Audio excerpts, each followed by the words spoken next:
저희가 도직신앙을 공부할 때 가장 먼저 공부하는 것은 하나님에 관한 신론입니다. 신론 이후에 이제 그 다음에 무엇을 공부하냐면 삼위일체 하나님의 두 번째이신 예수 그리스도를 공부하게 됩니다. 근데 예수 그리스도를 공부할 때는 저희가 두 가지로 나누어서 공부합니다. 여러분, 지난번에 저희가 했던 것들은 인간론이었습니다. 예수님이 인간 되심, 완전한 인간 되심을 이야기한 겁니다. 그리고 저희가 지금 또 하고 있는 것은 기독론입니다. 기독론도 예수님에 관한 이야기입니다. 예수님은 완전한 인간이시고 완전한 신이시기에, 하나님이시기에 우리는 예수님에 대해서 구체적으로 아주 정확하게 좀 더 세분화해서 공부하게 됩니다. 완전한 인간이신 예수님은 인간론에서 배웠고, 완전한 하나님이신 이 부분은 기독론에서 배우게 됩니다.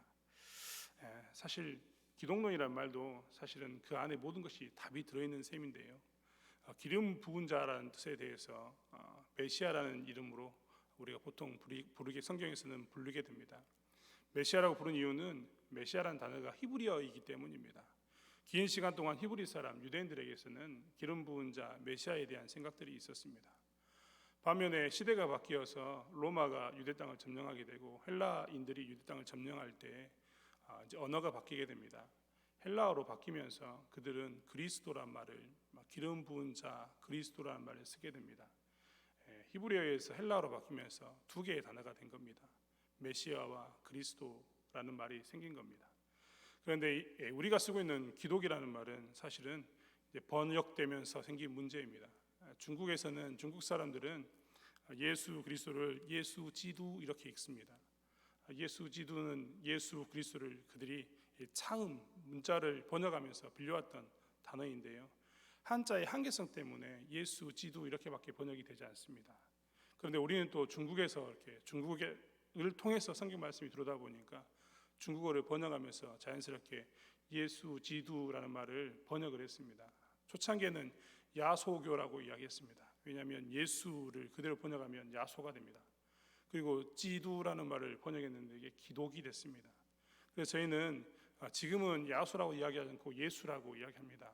하지만 이 그리스도라는 말은 여전히 중국어에서 번역되어 오는 가정 중에 쓰였던 말로 기독이라는 말을 쓰게 됩니다.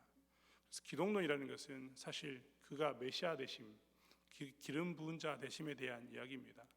그래서 지난 시간 저희 서영문 목사님과 함께 이야기를 쭉 나눴었는데요, 목사님의 이야기 가운데 곰곰이 들어보면 그게 기독론에 관한 이야기입니다. 그럼 예수가 그리스도 되심, 기름 부은 자 되심에 대해서 이야기를 하려면 구약시대 때 기름 부은 자가 누구였는가를 살펴보면 됩니다. 첫 번째, 구약시대 때 기름 부은 자는 왕이었습니다. 그리고 제사장이었고 선지자였습니다. 그렇게 되면 기독론에 관한 이야기, 예수님이 기름 부은 자 메시아 그리스도이심을 공부하려면 세 가지를 반드시 공부해야 합니다. 첫 번째, 그가 기름 부은 자로서 어떤 역할을 했는가. 지난 시간까지 대부분 우리가 했던 것들은 선지자로서의 예수 그리스도의 기름 부은 역할, 그리고 제사장의 역할을 공부했습니다. 오늘도 저희는 제사장의 역할을 공부할 거고, 그 다음에는 마지막으로는 왕으로서의 역할을 공부하게 될 겁니다. 오늘 저희는 사실은 이 이야기를 좀 나누려고 합니다. 선지자에 대한 이야기를 나눌 때마다 성경은 좀 더 말씀을 선포하고 윤리적으로 영적인 의무와 책임과 특권을 강조하는 이야기들을 많이 나눴을 겁니다. 제사장에 대한 이야기를 할 때는 무엇을 이야기했냐면 하나님에게 올바로 나아가기 위한 우리는 어떤 모습으로 서야 되는가에 대한 이야기를 하게 됩니다. 그리고 예수님의 특별히 제사장됨에 대해서 이야기하실 때는요, 이 제사장됨에 대해서 이야기할 때는 두 가지를 예수님께서 동시에 행하십니다. 첫 번째로서는 중보자로서 제사장의 역할을 감당하십니다. 또 하나는 희생제물로서 어린 양의 역할을 감당하게 됩니다. 그래서 기독론을 공부하면서, 그리스도를 공부하면서 이 제사장에 관한 이야기를 할 때는 예수 그리스도의 대제사장 되심과 그리고 희생제물로서의 어린 양에 대한 그 대가를 치르시는 것에 대해서 우리는 공부하게 됩니다. 왕으로 공부할 때는 그가 통치하는 것, 죄로부터 우리로부터 구원해서 우리를 통치하는 것에 대해서 공부하게 될 것입니다. 오늘은 그 두 번째인 제사장에 관한 이야기를 좀 더 이야기하려고 합니다.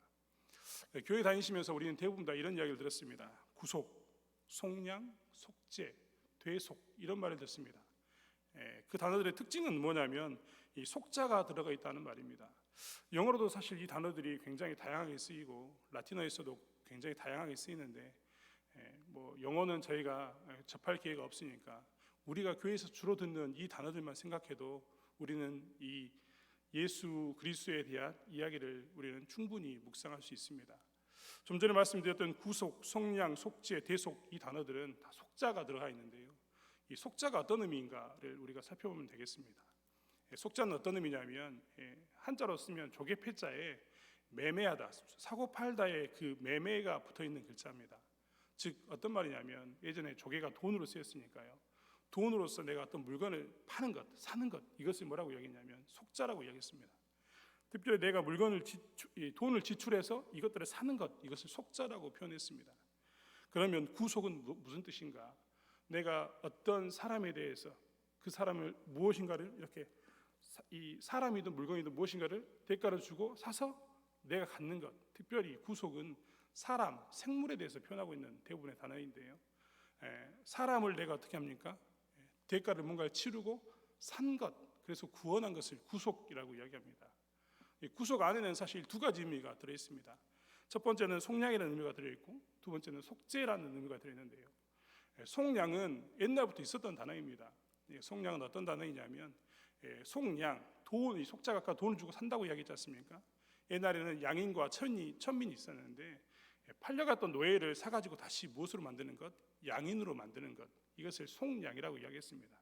그래서 우리는 그것을 그대로 빌려와서 무엇을 하냐면 하나님께서 제사장의 역할을 감당함으로 그 역할 가운데서 그 사람을 죄 가운데서 사서 그 사람을 양인으로 만드는 것, 즉 죄 없는 사람으로 만드는 것을 속량이라는 단어로 쓰게 됩니다. 그럼 속죄는 무엇인가?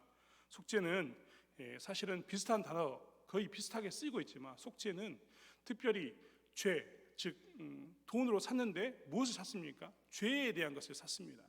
그러니까 이것은 사실은 정확히 구분하면 속량은 약간 법률적인 용어입니다. 내가 그를 사서 자유케 했다. 그렇기 때문에 우리가 구속했다 안에서의 속량의 의미는 내가 그를 사서 자유케 했다라는 말이 있고, 그리스도께서 우리를 위해서 구속하셨다는, 특별히 구속 안에서 속량했다는 말은 무엇이냐면 우리를 죄에서부터 우리를 사셔서 우리로 하여금 하나님의 그 법률적인 지위 가운데서 더 이상 죄인이 아니라 양인으로, 하나님의 백성으로, 기업 물을 자로, 기업을 유지하는 자로 샀다는 것이 어디에 있냐면 이 구속의 속량에 관한 부분입니다. 그러니까 메시아로서 제사장의 역할을 감당하면서 그분이 하셨던 첫 번째 사역, 그것이 바로 이 구속 안에서의 속량의 사역입니다. 그렇다면 구속 안에서 속죄의 사역은 무엇인가? 구속 안에서의 속죄의 사역은 좀 전에 말씀드린 것처럼 죄를 사해 주신 겁니다. 이 죄를 사했다 이 자체에 무엇이 들었냐면 이 제사장적인 의미가 들어 있습니다. 이 제사적인 의미가 있는 제사적인 용어로서 죄를 사해 주었다는 말이 무엇이냐면 속죄입니다. 그렇기 때문에 속죄의 결과는 무엇이 오게 되냐면 신분상 자유가 오게 됩니다. 우리는 그래서 이 구속이라는 말 안에는 속량과 속죄라는 말이 있고, 속량은 내가 이제 더 이상 법률적으로 제한을 받지 않고 하나님의 나라를 기업 물을 자로 받을 자가 되었다라는 의미가 들어있고, 속죄는 내가 더 이상 죄 가운데 있어서 이 매여 있는 자가 아니라 이제는 하나님의 백성으로서 진정한 자유를 누리는 자가 되었다라는 이야기가 나와 있는 것입니다. 오늘 히브리서 4장 14절로 16절의 말씀을 저는 읽었는데요. 과거에는 이 제사장적인 역할, 특별히 구속을 위해서는 양이 필요했고 소가 필요했고 비둘기가 필요했습니다. 제한적이었죠. 그러면서도 그가 여러 번 반복해서 그 일들을 계속해서 이 제사를 지내야 되는 일들이 있었는데, 우리 예수 그리스도께서 이 땅에 오시고 난 이후에 예수는 그리스도로 고백하는 것을 믿는 우리들은 무엇을 고백하게 되냐면 대제사장 되신 예수께서, 특별히 그 우리에게 있어서의 기름 부은 자로 오신 그 그리스도로서, 기독론으로서 우리가 고백하는 것은 무엇이냐면 단 한 번의 제사로 우리의 모든 죄가를 사하심으로 인해서 우리가 구속받았다고 고백하는 것입니다. 그러니까 구속받았다라고 고백하는 그 안에는 사실 어떤 의미가 들어있습니까? 우리가 하나님 나라의 기업 물을 자로서의 이 법률적인 신분의 자유도 있고, 우리가 더 이상 죄인이 아니라 진정한 자유의 신분이 된 이 제사장적 의미가 들어있는 것입니다. 그렇기 때문에 사실 우리는요, 이 말씀을 묵상할 때마다 구속이라는 말, 속량, 속죄, 대속이라는 이런 말을 들을 때마다 이게 그리스도께서 이 땅에 오셔서 예수가 그리스도로 이 땅에 오셔서 우리에게 온 결과라는 것을 꼭 기억해야 합니다. 우리는 교회 안에서 속죄, 속량, 대속 이런 말을 쓰는데 그때마다 대제사장으로 오신 예수 그리스도께서 우리에게 주신 은혜가 얼마나 큰가에 대해서 묵상하고 살아야 합니다. 우리는 너무나 가볍게 생각합니다. 구속이라는 단어도 너무나 가볍게 생각하고 속량이라는 단어, 속죄라는 단어도 너무나 가볍게 생각합니다. 구속을 위해서 예수님이 오셨다면 그 구속의 대가가 무엇이었냐면 대속이었습니다. 대신 값을 치르는 것, 자기의 몸을 십자가에 못 박혀 죽으심으로 대신 값을 치르는 것을 예수님께서 행하셨습니다. 그러니까 구속이 원인이라면 대속은 또 어떻게 보면 결과론적인 건데 이 가치가 얼마나 큰가에 대해서 우리는 늘 기억해야 합니다. 특별히 속량과 속죄로 우리가 좀 더 구분해서 보았는데요. 여러분 속량을 볼 때마다 생각해 보십시오. 우리가 법률적으로 하나님 나라의 기업 물을 자가 되었던 이 기쁨을 준 것은 예수 그리스도입니다. 우리는 그렇기 때문에 이것에 대해서 오직 예수 그리스도의 은혜라고 이야기합니다. 앞에 항상 오직이라는 말로 국한해야 합니다. 세상 사람들은요, 구원받는 방법이, 이 구속받는 방법이 여러 가지 길이 있다라고 이야기하지만 우리는 그렇지 않습니다. 오직 하나의 길밖에 없다라고 늘 선포하고 삽니다. 왜냐하면 예수 그리스도께서 우리를 위해서 십자가에 못 박혀서 대속했던 그 가치가 얼마나 큰지를 알고 그것 외에는 어떤 공로로도 그 예수 그리스도의 그것을 우리의 죄사함에 대한 이 용서의 그것을 대체할 수 없다라고 고백하기 때문에 우리는 오직 예수 그리스도를 선포하는 것입니다. 사랑하는 성도 여러분, 우리는 그래서 늘 기억해야 합니다. 이 땅에서 우리가 구속과 속량 이런 단어를 이야기할 때마다, 하나님 나라를 이야기할 때마다 우리의 공로는 전혀 없습니다. 우리는 우리의 공로로서 어떻게 해서라도 이 속량, 다시 양인이 되는 것, 내가 하나님 나라의 기업 물을 자로서 이렇게 법률상 자유인이 되는 것은 불가능하다는 것을 우리는 고백하고 살아야 합니다. 오직 예수 그리스도의 은혜 외에는 더 이상 방법이 없습니다. 그렇기 때문에 구속의 은혜가, 이 속량의 은혜가 얼마나 큰지에 대해서 늘 고백하고 살아야 합니다. 특별히 우리가 정말 가끔은 이 예수 그리스도의 이 구속의 은혜가 정말 어떤 사람을 고백하기를 불완전한 거 아니냐, 예수 그리스도 외에 또 다른 것을 지켜야 되는 것이 아니냐라고 이야기하는 것을 보면 답답합니다. 우리가 계속해서 로마서나 갈라디아 말씀을 계속 들었지만 그 안에 계속 강조했던 게 무엇입니까?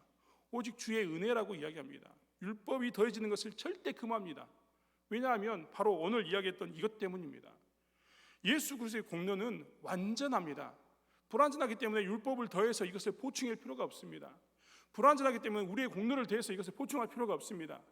오직 죄에 대해서 제사장적인 그 예수 그리스도의 그 모습을 살필 때마다 우리가 해야 할 것은 우리의 공로가 전혀 없고 오직 예수 그리스도의 은혜뿐이고 예수의 그리스도의 은혜는 완전하심을 고백하고 살아야 합니다. 나의 힘을 덧대어서 내가 구원받는다 이런 생각이 아니라 나에게는 오직 예수밖에 없습니다. 정말 예수밖에 없습니다 라고 고백해야 되는 것이 우리의 모습인 것입니다. 또한 구속 안에서 속죄로서 제사장적으로서 우리가 자유함을 느낄 때마다 우리는 늘 고백하고 살아야 합니다. 진정한 자유가 어디 있는가? 예수 그리스도를 떠나면 정말 재밌는 건 예수 그리스도가 우리를 속박한다고 생각하지만 사실 예수 그리스도 안에 있을 때 자유합니다.